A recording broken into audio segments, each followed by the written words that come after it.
Hello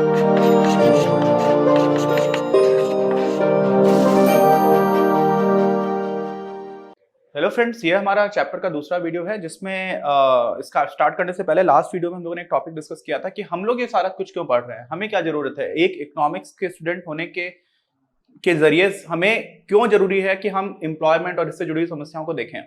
तो कुछ points मैंने बताए थे, इन्हीं को व्यवस्थित तरह से लिख दिया है। पहला पॉइंट क्या है कि देश में रोजगार की प्रकृति क्या है और उससे जुड़ी हुई जो समस्याएं हैं उन सबको भी समझना, उसकी गुणवत्ता कैसी है इसको समझना। साथ में दूसरा जो पॉइंट था वो भी मैंने डिस्कस किया हुआ था, मानव संसाधन के उपयोग की योजनाएं बनाना कि किस तरह की एजुकेशन हो, किस तरह का स्किल्स दिए जाए लोगों को, कहाँ कहाँ पर ज्यादा जॉब अपॉर्चुनिटीज हैं, कहाँ पर जॉब देना और किस दिशा में काम करना ज्यादा इंपॉर्टेंट है, ये सारी चीजों को प्लान करना।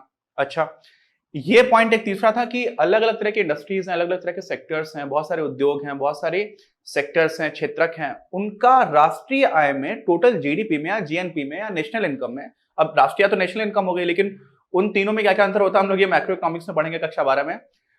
तो उसमें क्या योगदान है, कौन सा, उससे क्या समझ आता है कि कौन सा सेक्टर कितना ज्यादा इंपॉर्टेंट है, कौन सा सेक्टर में अगर ये चीज हो गई तो इतने लोगों का नुकसान हो जाएगा, या ये चीज कर दे तो इतने सारे लोगों को जॉब मिल सकता है, इतने लोगों का फायदा हो सकता है, तो उसको भी समझना। और साथ में एक और चीज है एम्प्लॉयमेंट से जुड़ी हुई जिसको समझना थोड़ा इंपॉर्टेंट है कि आप कोई काम कर रहे हैं और आपको उस काम के बदले कितने पैसे मिलेंगे, ये कैसे डिसाइड होता है। तो मार्केट फोर्सेस से होता है, जिसकी सप्लाई कितनी, किसकी डिमांड कितनी है।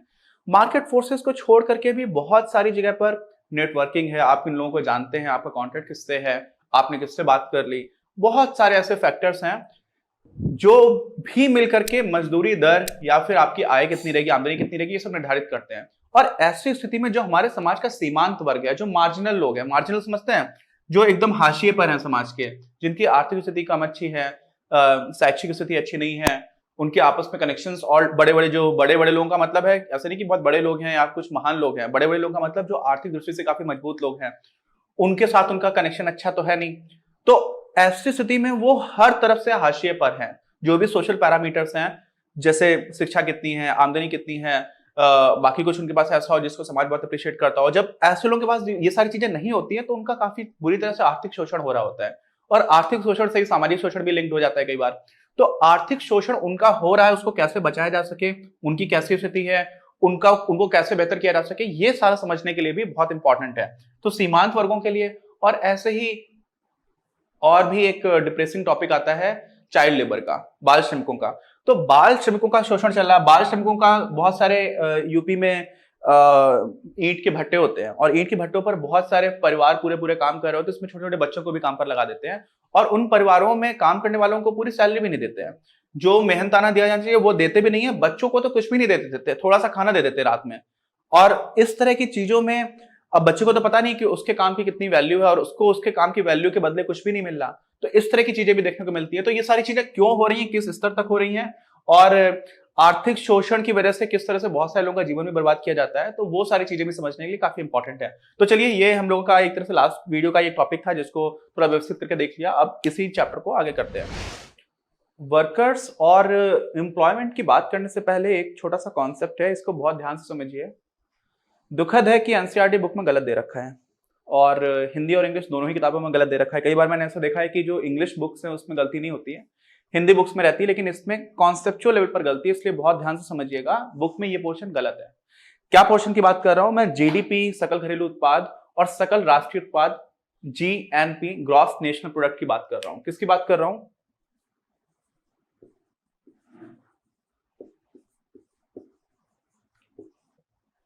ठीक है। अच्छा, होता क्या है, जीडीपी बहुत आसान है, एक बार ही समझिए और फिर कभी गलती मत करिएगा। आगे आपका मैक्रो इकोनॉमिक्स में भी कक्षा 12 में यूज होगा, और अभी भी जनरल स्टडीज के भी पेपर्स आते हैं, यूपीएससी की तैयारी करते हैं, उसमें भी इस तरह के क्वेश्चन आते हैं। तो बहुत इंपॉर्टेंट टॉपिक है। मान लीजिए कोई देश है, मान लीजिए कोई देश है, उसका ये ऐसा मैप है अमीबा जैसा। ठीक है, अमीबा इरेगुलर शेप का होता है, कुछ भी हो सकती है। अब इस देश के अंदर जो कुछ भी फाइनल गुड्स एंड सर्विसेज, मैंने क्या बोला है? फाइनल गुड्स एंड सर्विसेज, अंतिम वस्तु एवं सेवा, इनका जो भी उत्पादन हुआ किसी एक टाइम पीरियड में, नॉर्मली हम लोग 1 साल लेते हैं, तो किसी 1 साल के अंदर इस देश के अंदर जो भी अंतिम वस्तु है, अंतिम वस्तु का मतलब क्या होता है? किसान है, किसान ने कपास उगाया, कपास सुखाने के बाद से वो टेक्सटाइल मिल्स में गया, ठीक है, विद्युत हथकरघा, वो करघा डिपार्टमेंट्स रहते हैं ना, डिपार्टमेंट्स ऐसी इंडस्ट्रीज होती हैं जहां पर टेक्सटाइल मिल्स में वो कपड़ा बन जाता है कपास से। और फिर उस कपड़े के बाद से एक टेलर आया, टेलर ने उसको काटा वगैरह, ठीक किया, उसके बाद से आपके लिए शर्ट बना दी। तो ये जो शर्ट है, शर्ट मान लीजिए आपको मिल रही है 1200 रुपए की, ठीक, और ये सारा काम आपका एक ही साल में हुआ, ठीक। तो अभी क्या हुआ, जो फाइनल गुड है ना, वो कपास भी तो शर्ट में लगा है, आप कपास की कीमत अलग से जोड़ लो, उसके बाद से टेक्सटाइल मिल में जब वो धागा बन करके तैयार हुआ था तो उसको आपने अलग जोड़ लिया, फिर धागे से थान बनाया गया था, बुना गया था, उसको आपने अलग जोड़ लिया, उसके बाद से उसको ट्रांसपोर्ट किया गया था, उसको आपने अलग काउंट कर लिया, फिर जो शर्ट बनकर के आई उसको आपने अलग काउंट कर लिया। अगर आप इन सबको अलग अलग करके काउंट कर लोगे तो ओवरलैपिंग हो जाएगी, आप एक ही चीज को बहुत बार गिन रहे होगे, है ना। इसलिए हम लोग क्या करते हैं, जो अंतिम बोर्ड होता है उसको गिन रहे होते हैं, और उसमें सबका हिस्सा है। अब वो 1200 की शर्ट है, उसमें जो दुकानदार बेचने वाला है उसका भी हिस्सा है, उससे पहले जो उसका होलसेलर था उसका भी हिस्सा है, उसके पहले जो फैक्ट्री बनाया उसमें भी उसकी वैल्यू का एडिशन है, ऐसे किसान का भी एक हिस्सा है। तो उसमें किसान का कितना हिस्सा है वो हम अलग से निकालेंगे, लेकिन ऐसा नहीं करेंगे किसान के हिस्से को अलग से जोड़ दें, अलग से जोड़ देंगे तो क्या हो जाएगा, बहुत ज्यादा जोड़ दिया जाएगा, डबल काउंटिंग हो जाएगी, डबल क्या ट्रिपल और उससे भी ज्यादा हो जाएगी, क्वाड्रुपल, और ज्यादा काउंटिंग आप करते चले जाओगे। तो होता क्या है कि हम लोग इसीलिए अंतिम वस्तुओं और सेवाओं की बात करते हैं जब हम लोग जीडीपी कैलकुलेट करते हैं, जिससे कि डबल काउंटिंग या उससे भी ज्यादा बार बार आप एक ही चीज को काउंट ना कर ले जाओ, तो उससे क्या हो जाएगा, इन्फ्लेटेड जीडीपी दिखेगी जो वास्तव में है नहीं। जैसे गुब्बारे में हवा भर दो, फुस से कर दो तो एकदम से पिचक जाता है, तो सॉलिड नहीं रहेगा। इस वजह से हम लोग क्या करते हैं, अंतिम वस्तुओं एवं सेवाओं की बात करते हैं, ठीक है। वस्तुएं एवं सेवाएं कर दीजिए, चलो वस्तुएं लिख दिया मैंने। अब होता क्या है कि जो भी किसी देश में एक साल के अंदर जितनी भी अंतिम वस्तु और सेवा बनी, उन सारी वस्तुओं की हमने मॉनेटरी वैल्यू जोड़ दी। क्या मॉनेटरी वैल्यू मतलब मौद्रिक मूल्य जो था, कितने कितने रुपए की कौन कौन सी चीजें हैं, वो जो कीमत निकल करके आ गई वो हमारा हुआ जीडीपी, सकल घरेलू उत्पाद। बस बाउंड्री के अंदर, इस बाउंड्री के जस्ट बाहर हो रहा होगा ना, वो आपका जीडीपी का हिस्सा नहीं हो सकता, ठीक है। किसकी बात की हम लोगों ने, जीडीपी की।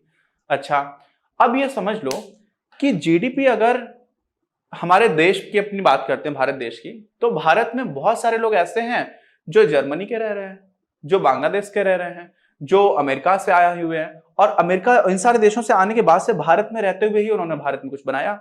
जैसे मान लीजिए एंजेला जोली है, अब एंजेलिना जोली अमेरिका से यहां पर आई और यहां पर उसने कोई मूवी बनाई, तो क्योंकि वो मूवी भारत की सीमाओं के अंदर बनी इसलिए वो जीडीपी में जोड़ी जाएगी, ठीक। लेकिन आप ये सोच लिए कि एंजेलिना जोली इंडियन तो है नहीं, तो उसके द्वारा किया गया काम वास्तव में एक अमेरिकन के लिए वैल्यू बढ़ा रहा है, ना कि इंडियन के लिए। तो जब हम लोग राष्ट्रीयता की बात करते हैं, राष्ट्रीय की बात करते हैं, तो हम ये देखते हैं कि कहां कहां के लोगों ने कौन कौन सा काम किया। अब इसमें जीडीपी जो आपकी थी, जीडीपी में हम लोग क्या कर देते हैं, जो काम भारतीयों ने, अब बहुत सारे भारतीय भी ऐसे हैं जो मिडिल ईस्ट में रहते हैं, दुबई में रहते हैं, सऊदी अरब में रहते हैं, कतार में रहते हैं, कुवैत में रहते हैं, अमेरिका में भी रहते हैं, फिर अफ्रीका में भी रहते हैं, यूरोप में भी रहते हैं, साउथ ईस्ट एशिया में भी रहते हैं, चाइना में भी रहते हैं, जापान में भी रहते हैं, सारी जगह पर रह रहे हैं, पूरी दुनिया में है, ठीक। वसुधैव कुटुंबकम में भारतीयों का, सारी जगह पर हमारे लोग पहुंच गए हैं। तो ऐसी स्थिति में जो भारत के लोग इतनी सारी जगह पर रह रहे हैं, वहां पर भी ये लोग काम कर रहे हैं, और वो जो काम करने के बाद से वहां पर चीजें कमा रहे हैं, और उसको, तो वो वैल्यू वास्तव में भारतीयों की है। तो क्या करेंगे हम इसमें, जो काम भारतीय लोग कर रहे हैं दुनिया भर में रह करके, ठीक है, भारतीय लोगों ने किया है उसको आपने जोड़ दिया, लेकिन मैं भारत में रहते हुए जो विदेशियों ने किया आपने उसको घटा दिया। सारे विदेशियों का नहीं, जो भारत के अंदर विदेशी हैं, ठीक है। तो विदेशियों का जो आप भारत के अंदर रहते हुए, इसी में कुछ डॉट्स ऐसे मान लीजिए कि ये जो ब्लैक कलर की डॉट्स हैं, ये मान लीजिए विदेशी लोग काम कर रहे हैं, और जो ब्लू कलर की डॉट्स हैं वो इंडियंस काम कर रहे हैं। तो इन ब्लैक डॉट्स को आप हटा दीजिए, क्यों, क्योंकि तो विदेशियों ने किया, तो वो हमारा उत्पादन नहीं हुआ, राष्ट्र के लोगों का नहीं हुआ ना, बाहर के लोगों का हुआ, तो उसको आपने हटा दिया। और भारत के लोग जो बाहर बाहर कर रहे थे पूरे दुनिया में, अब देश के बाहर मान लीजिए, भारत के मैं तो ऐसा बिल्कुल भी नहीं, मैं बना नहीं पाऊंगा अच्छा, इसलिए आप थोड़ा इग्नोर कर दीजिए। अब ऐसा करके मान लीजिए भारत के लोग दूर दूर बैठे हुए हैं पूरी दुनिया में, ये मान लीजिए पूरा बोर्ड जो है वो पूरी दुनिया दिखा रहा है, तो ये जो ब्लू कलर की डॉट्स हैं ये क्या है, ये वो भारतीय हैं जो अलग अलग जगह रह करके कुछ काम कर रहे हैं। अब हम क्या करेंगे, इन ब्लैक डॉट्स को निकाल देंगे, ये वो ब्लैक डॉट्स हैं जो विदेशी हैं, इनको निकाल दिया, और ये जो ब्लू डॉट्स हैं इनको भी हमने जोड़ दिया, तब हमारा क्या मिलेगा, तब हमारा मिलेगा जीएनपी। नाम से बिल्कुल क्लियर है, ग्रॉस नेशनल प्रोडक्ट जो उस देश के लोगों ने किया। तो अपने देश में अपने देश के लोगों ने जितना किया और बाहर के लोग बाहर अपने देश के लोगों ने जितना किया उसको जोड़ लो। लेकिन अपने देश में हम लोग सिर्फ अपने देश का तो जोड़ नहीं रहे थे जब जीडीपी निकाल रहे थे। जीडीपी निकालने में तो अपने देश की सीमा के अंदर का देख रहे थे, और सीमा में तो विदेशी भी हो सकते हैं। तो विदेशियों का जो भी कॉन्ट्रीब्यूशन था उसको निकाल दिया, पूरे दुनिया में भारतीयों का जो कॉन्ट्रीब्यूशन उसको जोड़ दिया, तो हमें क्या मिल गया? जीएनपी। अब गलत क्या दे रखा है हमारी किताब में? हमारी किताब में दे रखा है कि भाई कोई भी देश है, मान लीजिए फिर से एक देश का मैप बना दिया, ठीक, मैं मैप अच्छा नहीं बना पाता हूं इसलिए ऐसे कॉन्सेप्ट समझाने के लिए आपको बता रहा हूं, बाकी आपको स्क्रीन पर भी दिखा दूंगा अगर कोई भी दिक्कत लगेगी तो अब इसमें हम लोगों ने मान लीजिए जीडीपी कैलकुलेट कर ली, अच्छा कोई बात नहीं। अब यही देश है और मान लीजिए दुनिया भर के जो पूरी दुनिया है मान लीजिए वो ऐसी है। अब इस देश से कुछ सामान ऐसा जो बाहर भेजा जाता है, इसको हम लोग क्या बोलते हैं? निर्यात।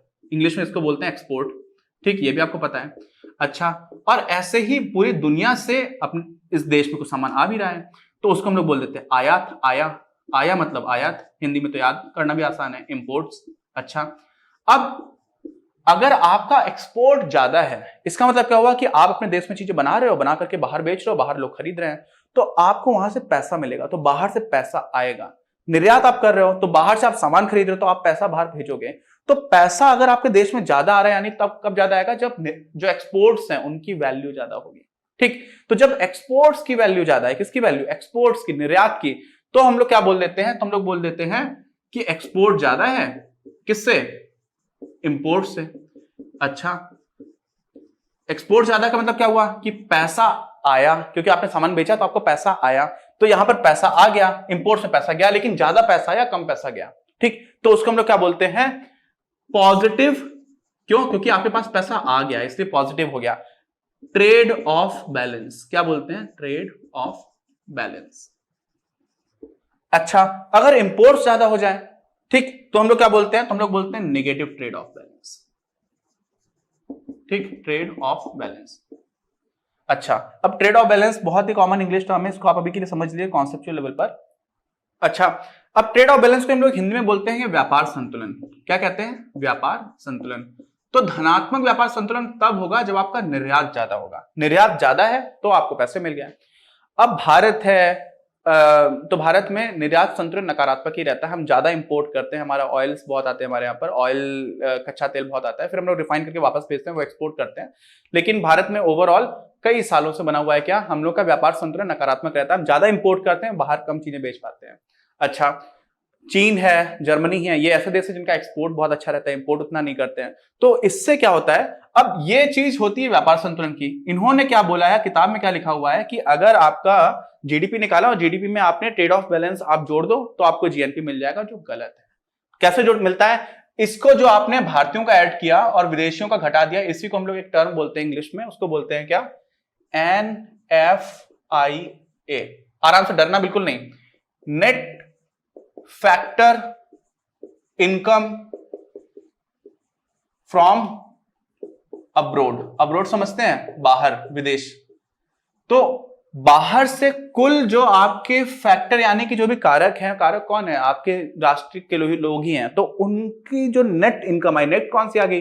भारतीयों की आपने जोड़ ली दुनिया भर के और यहां से विदेशियों को घटा दी, उसी को हम लोग बोलते हैं NFIA, net factor income from abroad. तो आप जब जीडीपी में क्या करोगे? जीडीपी में जब आप NFIA ऐड करोगे तो आपको मिलेगा जीएनपी।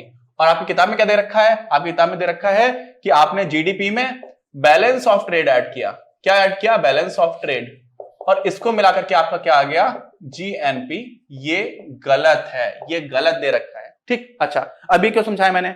इसलिए समझाया कि अब जो जीएनपी आया, जीएनपी का मतलब क्या हुआ कि भारत का अगर जीएनपी की बात करेंगे तो भारतीयों की स्थिति कैसी है, भारतीय आर्थिक स्तर पर कैसा काम कर पा रहे हैं, ठीक। और जीडीपी का हो जाएगा तो भारत की सीमा के अंदर कैसा काम हो रहा है। अब जब हम लोग आर्थिक गतिविधियों की बात करेंगे तो भारतीयों से हमें ज्यादा मतलब है, ठीक। भारतीयों से ज्यादा मतलब का मतलब क्या हुआ कि जो भारतीय भारत में इस तरह की गतिविधियों में लगे हुए हैं जिससे भारत के जीएनपी पर फर्क पड़ रहा है, जीडीपी पे नहीं, जीएनपी पर, वो सारी आर्थिक गतिविधियां हैं, एक दूसरे दृष्टिकोण से देखा जाता है। और उसमें जितने लोग भी काम कर रहे हैं वो सारे के सारे वर्कर्स हैं, वो सारे के सारे श्रमिक हैं।